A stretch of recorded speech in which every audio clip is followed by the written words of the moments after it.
All right. So, in this episode, we're going to look at some basic aspects of anarcho-communism.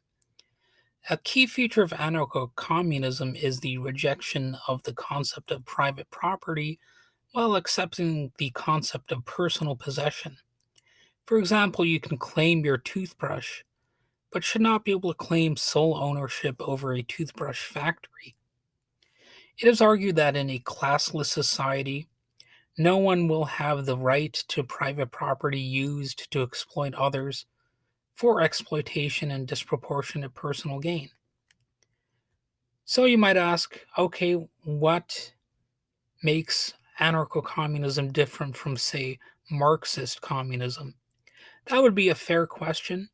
And one key difference is how state communists regard the state as if it's inherently necessary as a transformational or transitional tool into a classless and stateless society. The view, as stated by Marx, is that the state would have a dictatorship of the proletariat for a time. However, with the eventual disappearance of classes, the state is expected to wither away. Of course, the key problem that anarchists are quick to note is simple. States are systems of hierarchy and authority, and therefore will not likely want to just wither away. So, anarchist communism differs from statist Marxism in that key regard, even though both share the widespread assumption that private property, regarded as an extension of capitalism and patriarchal rule, will exist to exploit and generally harm the underclass that it creates. In reality, state communists and anarcho communists are in many ways at odds with each other. Though conventional liberals and conservatives lambaste both Marxism and anarcho communism, I think any honest look at history must concede some points raised by adherents to such radical views. As one academic source notes, the proletariat was basically screwed over historically in some key ways. So, this source notes that using enclosures, changing the conditions of production in agriculture, and denying peasants access to common lands and resources, landowners transformed land into pasture land for raising sheep, or sold land to farmers who began to develop grain and livestock production. People who had subsisted on the land were denied the possibility of making a living on the land, and they become propertyless.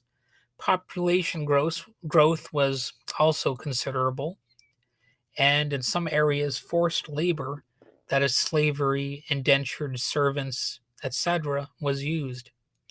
While some people subsisted in rural industry and craft production, factory production, with its cheaper mass produced commodities, began to undermine this in the 18th and 19th centuries. Together, these changes created a large class of landless and propertyless people who had no choice but to become members of the proletariat, many working in factories. These people became free wage laborers, free from feudal ties and free from a source of livelihood. Today, we still talk of free labor markets and the dual meaning in much the same. So that's the end of that quote.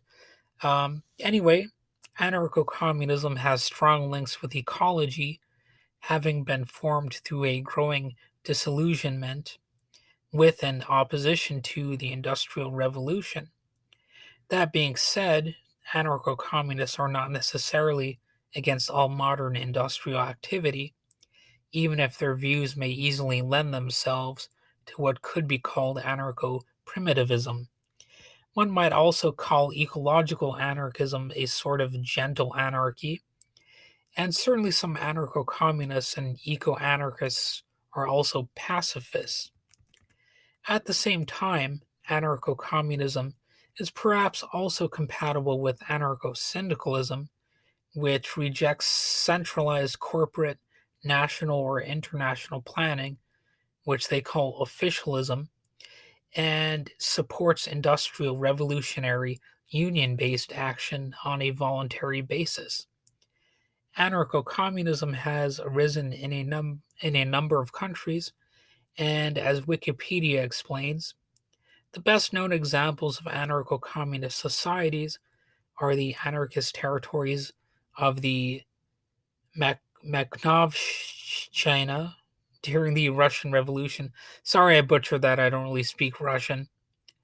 But you also have the anarchist territory of the Korean People's Association in Manchuria and those of the Spanish Revolution, most notably Revolutionary Catalonia. So that's just a quick look at some aspects of uh, anarcho communism, its history, and what some of the ideas mean.